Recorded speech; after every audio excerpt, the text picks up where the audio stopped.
But after I got selected it was lead character. అంటే నాకు అప్పుడు తెలియదు లీడా ఏంటా అని. ఒక important 4 boys 4 girls are the main characters and it's college based film అనేది ఒక చిన్న ఐడియా ఉండింది.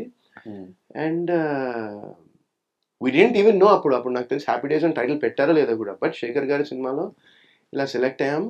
ఐ డెంట్ థింక్ మ్యాన్, అది నేను ఆలోచించలేదు అది మెయిన్ లీడా లేకపోతే సైడా. శేఖర్ కమ్ముల సినిమాలో చేస్తున్నానే థాట్ ప్రాసెస్లోనే ఉన్నాను నేను.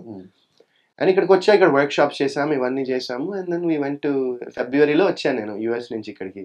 ఫిబ్రవరిలో వస్తే ఇంకా అక్కడి నుంచి ఇంకా ఫెబ్ అండ్ మార్చ్ ఆ టైంలో షూటింగ్ మొదలెట్టేసాము. ఇంకా that's how the journey started. So Telugu ఆ టైంలో ఇబ్బంది అయిందా? తెలుగు ఆ టైంలో చాలా ఇబ్బంది అయింది. శేఖర్ కమ్ముల గారు పర్ఫెక్షనిస్ట్ అయినా చాలా ఇబ్బంది అయింది. డబ్బింగ్ లో అయితే లిటరలీ ఆ సినిమాకి అండ్ కొత్త బంగారు లోకంకి డబ్బింగ్ లోనే కూర్చునేవాడు నేను. నాకు గుర్తుండి నాకు షూటింగ్ కన్నా ఎక్కువ టైం నేను డబ్బింగ్ థియేటర్ లో స్పెండ్ చేసేవాడు నా 2 సినిమాలకి. But yeah man, that was unforgettable experience. It's been amazing journey. ఇప్పుడు ఆలోచిస్తే 17 ఏళ్ళు అసలు అలా ఆలోచిస్తూనే ఉండొచ్చు. అన్ని ఇన్సిడెంట్స్, అన్ని థింగ్స్ చూసి it's been wonderful journey. And నేను I wouldn't change it for anything. And first cinema రాగానే సక్సెస్ తర్వాత ఇంకా ఇదే జర్నీ అని అప్పుడే చూస్ చేసుకుని, తర్వాత వచ్చిన ఆపర్చునిటీస్, తర్వాత వచ్చిన ఫిలిమ్స్ వల్ల ఈ డెసిషన్ తీసుకోవాల్సి వచ్చింది? అంటే హ్యాపీ డేస్ తర్వాత కొత్త బంగారు లోకం చేశాను. కొత్త బంగారు లోకం చేసిన తర్వాత ఇంకా ఆ టైంలో like I had AVM productions వచ్చారు. 3rd మూవీ ఎవరైనా ఎప్పుడైనా AVM productions. Marthand Venkatesh garu editor, one of the top editors in Telugu film industry. ఆయన బ్రదర్ డైరెక్టర్ దానికి. అండ్ స్క్రిప్ట్ వాజ్ హలేరియస్ సినిమా అది. Actually it didn't work out. నేను అదే చెప్తా కదా, ఆ 2 సినిమాల తర్వాత ఎక్స్పెక్టేషన్స్ అక్కడికి వెళ్ళేసరికి బాగానే ఉంది కానీ అలా లేదు కదా అనే కంపారిజన్ వెళ్ళిపోయేది. సో నేను అదే నమ్ముతాను, ఒక సినిమాని ఇంకో సినిమాని కంపేర్ చేయడం అనేది I feel that's not a right thing. But at the end of the day everyone is entitled to their వాళ్ళ ఒపీనియన్ కి. సో ఆ సినిమా ఎవరైనా ఎప్పుడైన తర్వాత కుర్రోడు was Gemini films and super good. They did that film together. Polladhavan remake, Dhanush garu, Vetri Maran గారు director, block buster సినిమా అది. దాన్ని remake, my 4th film. And then I did Maro Charitra, which was obviously మళ్ళీ మ్యాగ్నీ entertainments and Dil Raju garu, Ravi Yadav, race 2 ఇలాంటి సినిమాలు ఎన్నో సినిమాటోగ్రఫీ చేసిన బాలీవుడ్ లో one of the best cameramens ఆయన వచ్చి ఇక్కడ తెలుగులో డైరెక్ట్ చేశారు. అండ్ మరో చేత తర్వాత హ్యాపీగా వాజ్ సిరివెన్నెల సీతారాం శాస్త్రి గారు సింగిల్ కార్డ్, మణి శర్మ గారి మ్యూజిక్. సో అది ఆ ఆడియో చాలా బాగుంటుంది. ఆడియో నాకు ఇంటర్వ్యూ చేస్తుంటే వన్ ఆఫ్ ద ఆ హోస్ట్ ఆయన నాతో చెప్తున్నాడు, హ్యాపీగా సినిమా ఆయనకి చాలా ఇష్టం అంట అని సాంగ్స్ పాడుతున్నాడు ఆయన ఆ సినిమాలోవి. లైక్ ఎందుకంటే సీతారాం శాస్త్రి గారి single card lyrics and Mani Sharma music అనేది ఇట్స్ రేర్ థింగ్. అన్ని పాటలు ఆయన శాస్త్రి గారు రాసి అండ్ మణి గారి మ్యూజిక్ లో అనేది. So I feel very happy for అలాంటి ఒక ఆల్బమ్ నా కెరియర్ లో ఉందని. అండ్ దాని తర్వాత హ్యాపీ తర్వాత ఏమైంది ఈవేళ and cup coffee and I just kept going man. So అంటే నేను చేసేద్దామా అని అనుకున్నానా, I can't answer that question because నేను చేశాను. So that's what I decided to do, right? నేను ఫిక్స్ అయింది ఏంటంటే వస్తున్నాయి మంచి సినిమాలు, మంచి గుడ్ బ్యానర్స్, గుడ్ స్క్రిప్ట్స్ కూడా they were విన్నప్పుడు they sounded good. I went ahead and did those films. అదే నాకు తెలిసి మీరు స్క్రిప్ట్ మీద ఫోకస్ కంటే ఎక్కువ టెక్నీషియన్స్ మీద, అంటే టెక్నీషియన్స్ నేను స్క్రిప్ట్ మీద అంటే నాకు అప్పుడు చెప్పాను కదా 18 years. కొత్త బంగారు లోకం రిలీజ్ అప్పుడు నాకు 19 years. I was a teenager అప్పుడు. సో స్క్రిప్ట్ మీద ఫోకస్ నేను పెట్టలేదు. నేను చెప్తున్నాను కదా ఆ టైంలో నేను ఐ డిడెంట్, అంటే తెలియలేదు. I was so young. నాకు ఏంటంటే సినిమా చేస్తున్నాను, ఇంకా కంటిన్యూ షూటింగ్ చేస్తున్నాం, ఓకే, అంత నేను ఆలోచించలేదు. అంత మేబీ నేను ఏంటంటే నాకు అంత ఈజీగా వచ్చేసింది కాబట్టి నేను దాన్ని గ్రాంటెడ్గా తీసుకున్నానేమో ఆ టైంలో. బట్ గ్రాంటెడ్గా అనే మీనింగ్ 18 year 19 year వాళ్ళకి తెలుస్తుందా? ఫస్ట్ ఆఫ్ ఆల్ ఒక టీనేజర్ అంటే ఎలా ఉంటారు?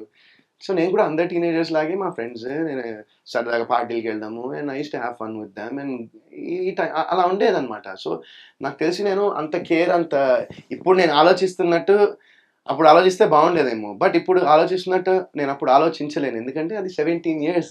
నాకు ఈ 17 years నేర్పించిన చాలా ఉన్నాయి, అందులో ఇది కూడా ఒకటని నేను ఫీల్ అవుతాను. కానీ బ్యాక్ టు బ్యాక్ సక్సెస్ ఆ ఏజ్ లో కొంచెం ప్రౌడ్ గా అనిపించుంటది కదా. నాకు అసలు ఎప్పుడు ప్రౌడ్ గా అనిపించలేదు, నాకు ఆ ఫీలింగ్ ఎప్పుడు రాలేదు. ఎందుకంటే కలెక్షన్స్ అంత చిన్న ఏజ్ లో నేను అదే ఉన్నా కదా, అన్ని ఎంత కలెక్షన్ కూడా నాకు తెలియదు ఆ టైంలో. ఆ సినిమాలు ఎంత చేశాయి, ఎంత వచ్చాయి, ఏంటి అనేది నాకు తెలియదు. I didn't no, I didn't pay attention also.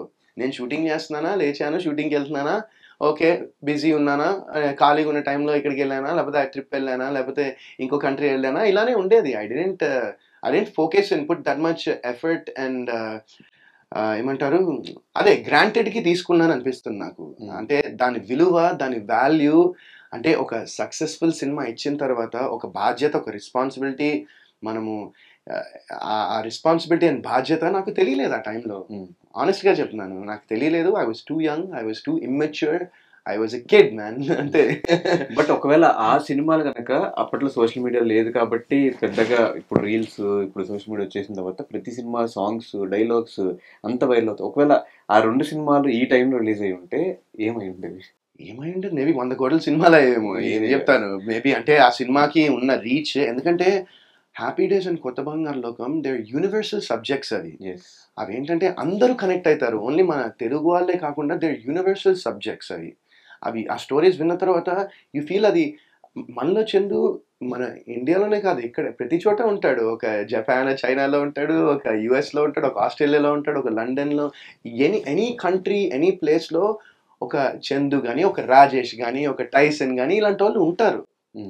So that ఏమవుతుందంటే ఆటోమేటిక్గా అపీల్ ఎక్కువ పెరిగిపోతుంది, రైట్? అండ్ కొత్త బంగారు లోకం ఏంటంటే అదొక ఎమోషన్, ఒక లవ్ ఎమోషన్. ఆ లవ్ ఎమోషన్ బిట్వీన్ ఒక 2 lovers అండ్ ఒక ఫాదర్ అండ్ సన్, ఒక మదర్ అండ్ సన్, అండ్ ఒక డాటర్ మీద వాళ్ళ ఫాదర్కి ఉన్న, it's a love story with beautiful emotions. So love is not just ఏంటంటే బాలు స్వప్నది లవ్ కాదు. ఆ సినిమాలో it's filled with love. Cinema మొత్తం లవ్తో నిండిపోయి ఉంటుంది. అండ్ ఆ ఎమోషన్ అనేది, అండ్ ఫాదర్ ఎమోషన్ అనేది, ఇట్స్ వన్స్ అగైన్ ఒక యూనివర్సల్ సబ్జెక్ట్ అవి. సో ఇలాంటివి ఏంటంటే అపీల్ అయిపోతాయి జనాలకి, they get connected to it, I feel. So ఈ టైంలో ఆ సినిమాలు వచ్చింటే డెఫినెట్గా they would have been sensational. అప్పుడు ఎంత సెన్సేషన్ క్రియేట్ చేశాయో ఇప్పుడు కూడా అంతే సెన్సేషన్ క్రియేట్ చేస్తాయి. కాకపోతే ఏంటంటే అప్పుడు సోషల్ మీడియా అంత లేదు. ఇప్పుడు నువ్వు అన్నట్టు సోషల్ మీడియా ఉంటే ఆ రీల్స్ కానీ, సాంగ్స్ ఇంకా వైరల్ అయ్యేవేమో, ఇంకా వ్యూస్ వచ్చేవి, ఇంకా collections and everything would have been more. నాకు అనిపిస్తుంది ఆరెంజ్ సినిమా ఒకటి, ఆ కొత్త బంగారు లోకము, హ్యాపీ డేస్, ఇలాంటి సినిమాలు, ఈ సాంగ్స్ ఇవంతా ఈ టైంలో వచ్చింటే భయంకరంగా వైరల్ అయ్యేమో అప్పుడప్పుడు అనిపిస్తుంది. మేము మొన్న హ్యాపీ డేస్ రిలీజ్ అయితే బ్రహ్మరాంబ థియేటర్కి వెళ్ళాను నేను, మా వితిక అండ్ మా డైరెక్టర్ రాజేష్ గారు కూడా వచ్చారు, అండ్ మా నిందా టీంలో కొంతమంది మెంబర్స్ అందరం. మార్నింగ్ 8 o'clock షో అనుకుంటా, 8 o'clock షోకి మేము థియేటర్కి వెళ్ళి చూసాము. అంటే వాళ్ళు ముందర వెళ్ళారు, నేను కొంచెం ఇంటర్వెల్ ఆ టైంకి నేను వెళ్ళాను.